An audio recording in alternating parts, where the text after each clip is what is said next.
Good morning, children. Welcome to our second semester. Today we are going to start chapter number 1, that is, and part 1, Socio-Religious Reforms. Children, second semester is very lengthy. Total we have 14 lessons. So today we are going to start our history, that is, Socio-Religious Reforms. In the 19th century, Indian society was interested with the various social evils like superstitions, illiteracy, ignorance, evil social customs, caste system, etc.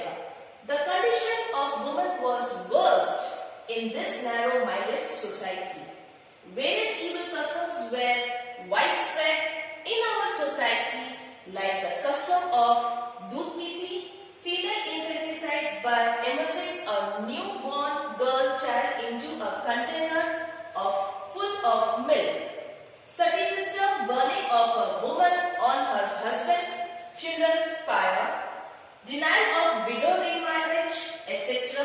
Due to the Western education, a new American Renaissance began in the 19th century to remove the evil customs from the society.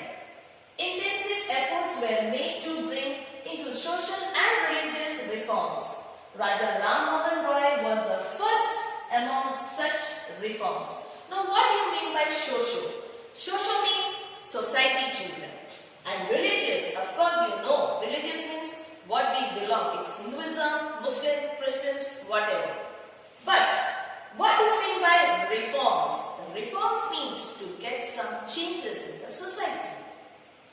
In 19th century, after the event of 1857, our country was into a very shock.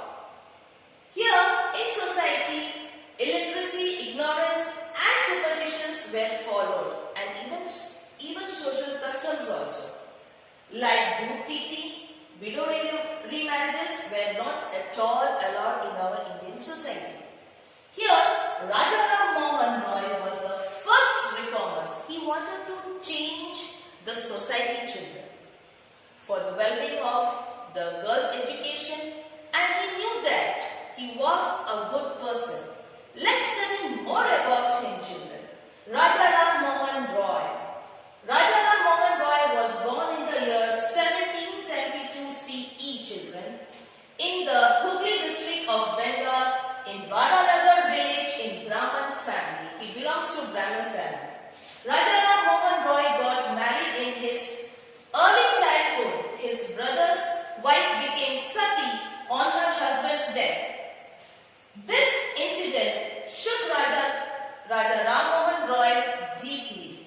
He initiated many reforms and protests strongly against the evil customs such as child marriage, casteism, doodh piti, etc. He started the Bengali newspaper, namely Samvat Kumudi, in the year 1821 CE, and also Mirad-ul-Akbar in Persian in the year 1822 CE. Brahmo Samaj was established in the year 1828 CE. Raja Ram Mohan Roy established the Hindu College in Kolkata. He recommended many changes to the British government, like the independence,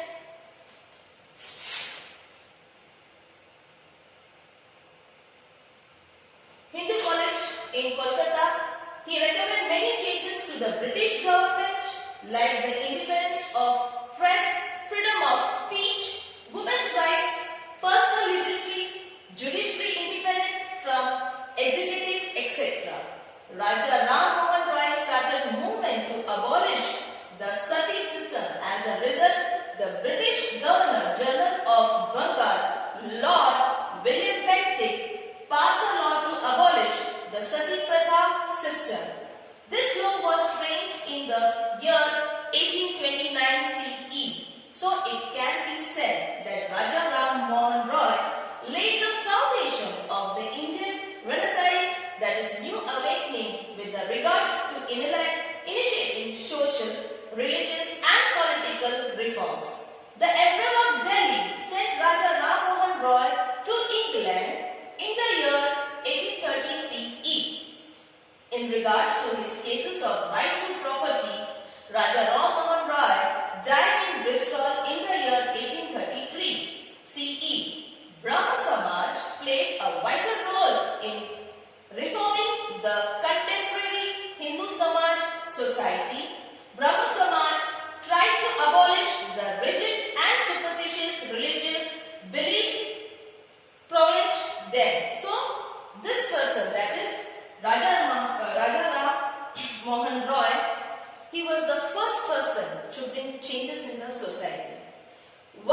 made him to do because of his brother's wife, who became sati in the early age. He wanted to change that system in the society.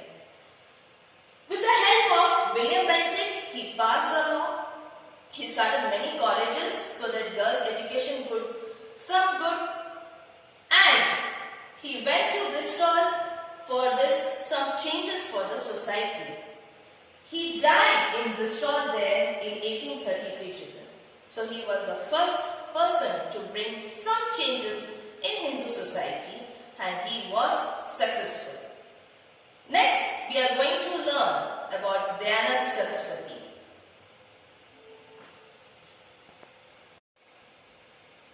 Now let's think, what do the words superstitious and evil customs means to you? What will you do to eradicate any superstitious or evil practice prevalent in your village or community? Why did Raja Ram Mohan Roy start a newspaper? So you have to think, children, and we'll get you later, and I will be giving these answers to you also. Now next is Dayanand Saraswati. He was the second man to bring some reforms, that means some changes in the society.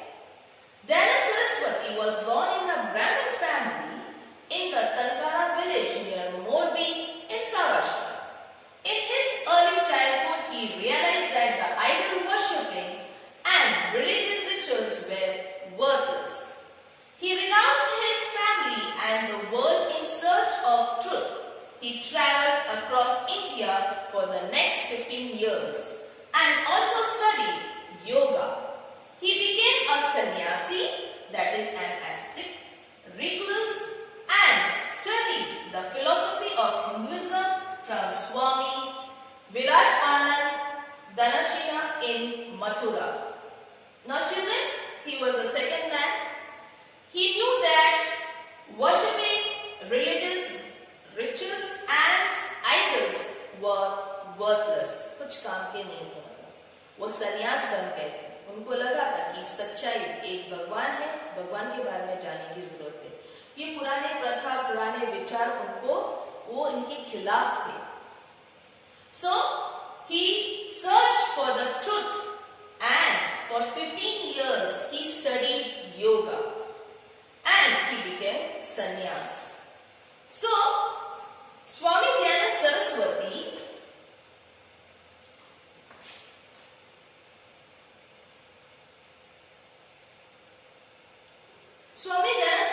made an attempt to achieve national unity by advocating a classless and casteless society. Now what do you mean by classless?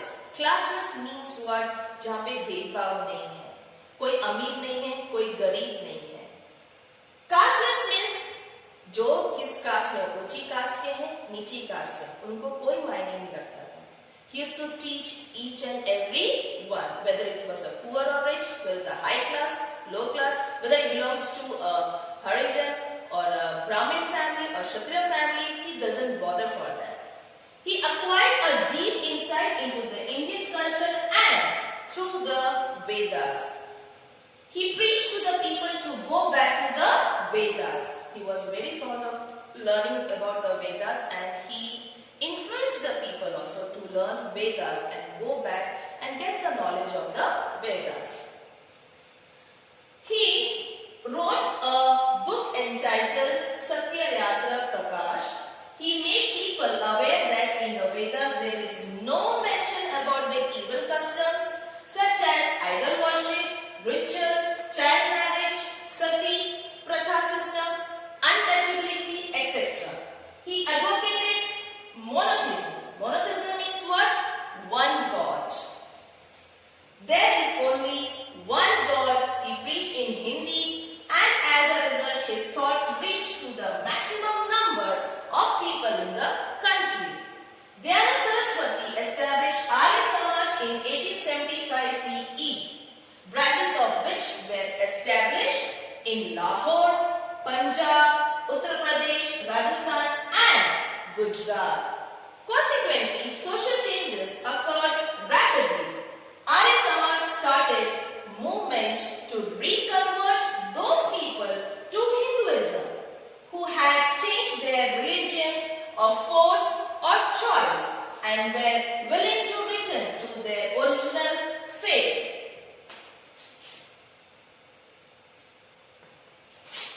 After the death of Swami Dayanand Saraswati, the activities of his organizations were continued by leaders like Lala Hansraj, Pandit Gurudar and Lala Lajpat Rai. In the year 1902 CE, Kamari Gurukul was established near Haridwar by the Swami Shraddhanand. Arya Kanya Mahavidyalaya was started in Vadodara, Gujarat, where the education focused on inculcating